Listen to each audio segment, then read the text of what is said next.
Hello and welcome to a new video. Today we're going to talk about a terrain generation tool I created for Unity, which allows you to procedurally generate a terrain. The height map you create directly corresponds to the terrain you generate. This tool generates a Unity terrain object, which allows you to later on edit your generated terrain. So it's not a mesh object, which does not allow any change. Once you change your object, you can even retexture it so you have the same kind of texture style that your object has. But if you're not happy with the applied textures, you can just select the brush and texture it your own or correct any kind of simple mistakes. This tool also comes with a custom water shader and vegetation generation abilities. Enough talking, let's actually start with the walkthrough of this project. This tool should work with any existing project made in Unity, and for the setup, if you just want to try it out, you can open up a new project, call it whatever you want. So for example, Unity Terrain Generator. It's a 3D project, hit create, and then we're just going to start up Unity. Once Unity is all done loading, you can either grab the Unity project that I have created, links down in the description below to my Git page where you can just download this entire project, and you can just grab it and drag it into your folder area.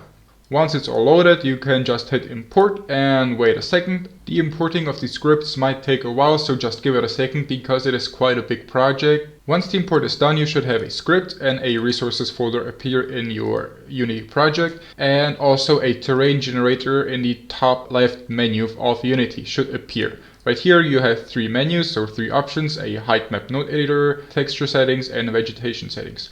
Let's start with the height map node editor. When you start it, you just have this blank gray screen, so we want to create a node graph first. So let's put this to the side and right click anywhere in this gray area and just click source nodes, and we want to create a simple Perlin noise for demonstration.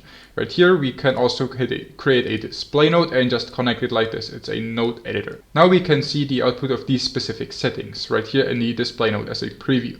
Now we can play around with it, so let's increase the octaves, and let's increase the frequency, and let's decrease the amplitude like this. And let's hit update, and now we see that our Perlin noise node and the settings change the output of the display node. Awesome. Let's now create a fully connected node graph and generate a terrain. So we want to create, for example, a rigid noise node like this, and let's just leave it like it is and just connect it to a display node so that we know what it actually does right now. Okay, let's now try to add these together. So source nodes are nodes that have only one output and no input. Transform nodes are usually nodes that have one input and one output. The sum node takes two inputs like this, and we can again display the output. And in the display node, you can just see that we just added these two nodes together. Let's now add a falloff map. The falloff map is under the curve function node, and right here, if I display it again, you can see that a constant falloff map would look something like this, but I do want this to be a bit different, so we can just click on the falloff map icon right here, and this opens up a curve menu, and we can probably select either this, and we can hit update, and this would look like that, or we can right click on the node graph and hit add a key. And right here we can just play around with it. This is a native Unity feature, and once we are happy with that, which I'm quite alright with this how it looks, we can just leave it as it is like this.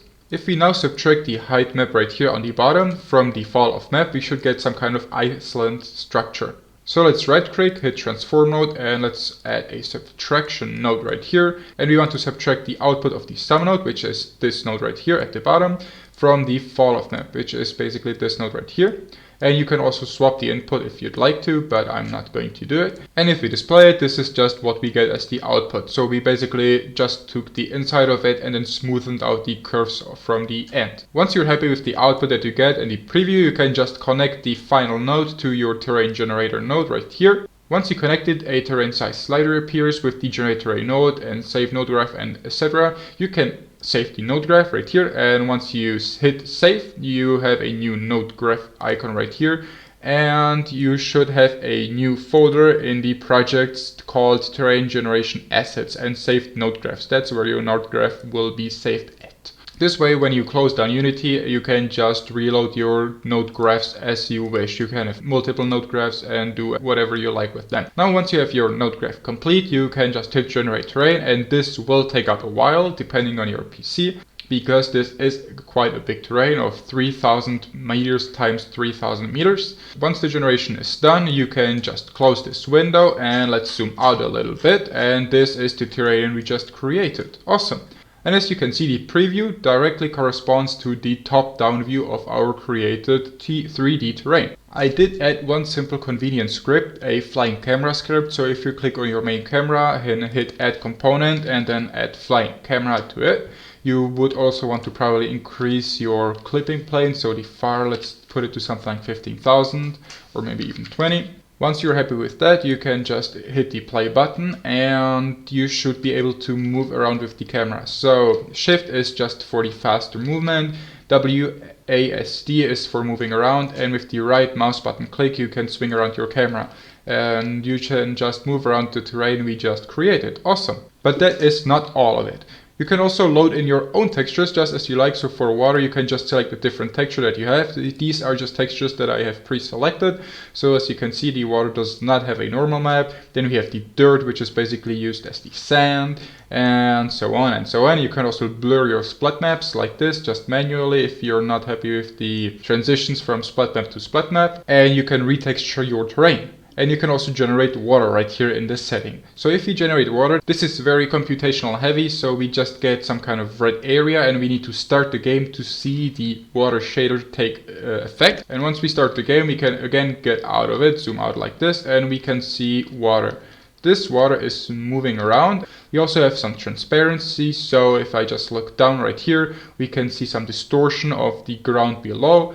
And yeah, it's transparent, so if you place an object in there, you should be able to see it and actually see some kind of water effect on it. Once you generate a terrain object parent appears in your hierarchy. You can just expand that, and there you have multiple terrains because they are generated in chunks so that you can enable and disable them in a game, which is great for just not using up as many resources of the user that plays the game. And if you expand the water parent, you have more water tiles because you can again enable and disable them depending on the position of the player. And right here, if you on the right expand the water material, you can change it around. You can play around with the fog density, which is just basically color.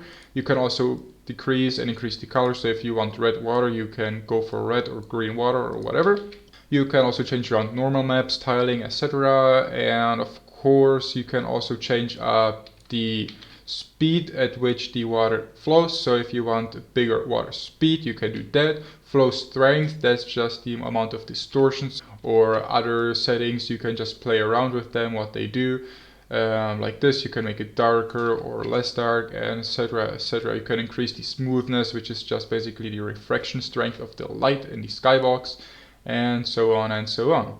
One unusual thing about this terrain generator is that it does not create a mesh object, but it creates a Unity terrain object, which is awesome because you can click on any of these terrain chunks, you can select your brush that you're used to when you're creating a Unity terrain object, and you can basically alter your map as much as you like. You can just click on it and just drag around with the brush, create an island right here, and this is just nice and responsive, and it's just the native Unity way of creating a awesome terrain. So if you're not happy with the details of the terrain because there's just a cliff right here that you don't like and whatnot, you can remove it. With shift you can remove this island right here, these two little islands that were here. Once you're happy with the height map like this, you can go to the terrain generator, texture settings, and you can just texture your terrain. So this just retextures the terrain that you have created.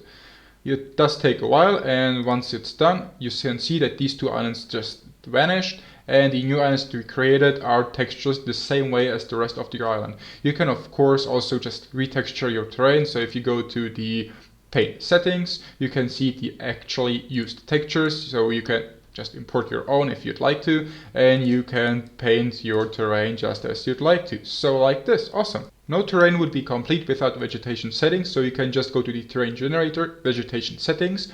You can open up the vegetation settings for your terrain. You have exactly 5 elements, which corresponds to 5 used textures for this terrain, because we are going to place textures depending on the terrain. So for example, we have the water texture on element 0, and as the tree prefab we have nothing because we're not going to place any trees in water. For the detail prefabs, these are just some rocks, so if I double click it, this rock will get placed in water on the whole terrain. And we are going to want 90 of these rocks in the water. And of course, if we click on something more interesting, just like the, for example, forest, which are the green areas right here, we can see that we have 4 tree prefabs. We want to place 450 trees on this whole terrain.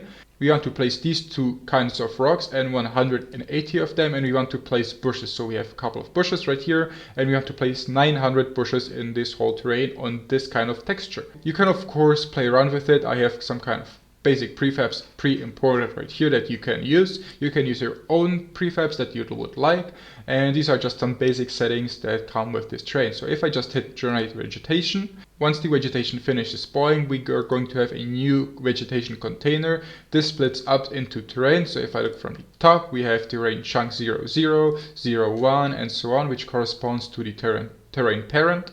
So if we just look at it like this, we can see a couple of trees. I do use Perlinoise to spawn these trees, so they can create some little forest. After you spawn your terrain vegetation, you can see that we have palm trees at the beach right here with some kind of pebbles. And if we go a little bit higher up right here, we can see that there is, again, different kinds of trees. So we have some kind of leafy trees. And if we go further up in some kind of snowy area and even go down to the ground like this, we can see that we have even different kinds of trees, which are again needle-based trees because we are higher up in the terrain. If you're creating, for example, a survival game, you can just add some kind of script to the game which lets the player hit it and get wood or something and fall it down. You can play around with it, you can make trees grow, whatever. With this tool you can spawn all kinds of terrains. It's not just limited to basically island structures. If you want something else, you can just spawn it. You can even add custom nodes, so you can create your own source and transformation nodes. You can just go to the editor, node editor, and then custom node to look at 2 examples for the source node and for the custom transformation node. So if you double click on it and open it up in Visual Studio, you can see that I have 2 interfaces, iCustom source node and iCustom transformation node is the other one, which just, if I F12 on it, it just has a function which returns a float and does not take any float array in. You can just generate your own custom source node, and now this node is called example custom source node. So if I go to Unity, hit the terrain generator and go to the height map node editor, I do not have anything loaded, so I can just load the node graph that we had created earlier by just hitting this button, new node graph, selecting it, and then loading this node graph like that. Awesome. Now we have the previously created node graph just exactly as we created it. And we can simply just go right click and source node, and we can select the custom source node at the bottom. Right here we need to select a script. So we want to select the example custom source node script right there. And now it's selected and we can actually display it. So if I go to the display node and put it in, this is just some random noise which does correspond to the code. We are just generating random.range from 1 to 0. Awesome. And you can use this node as any of these 2 source nodes like that. You can connect it, display it, whatever you like. And you can create your own by just creating a custom class with this source node interface implemented. And you can also, of course, create custom transform nodes by just right clicking and custom node. This is the same basic look, and we can again search for example and example custom transform node like this. Now if you look at the code, it just multiplies everything by 2. And if we now look at the interface that this source node implements, it returns a float array and it takes in a size and an input array like this. And we are just going to loop for the size and then multiply everything times 2 and return it. So now if I go back to the node editor, we can right click and display our source node like this. And then we can again display our transform node like that. So if we connect it to this, bam, and then just hit a display node like this, we can see that we just multiplied everything by 2 because it's basically less dark, so less black points. which are zeros, and ones are basically light points on a grayscale image like this. Awesome.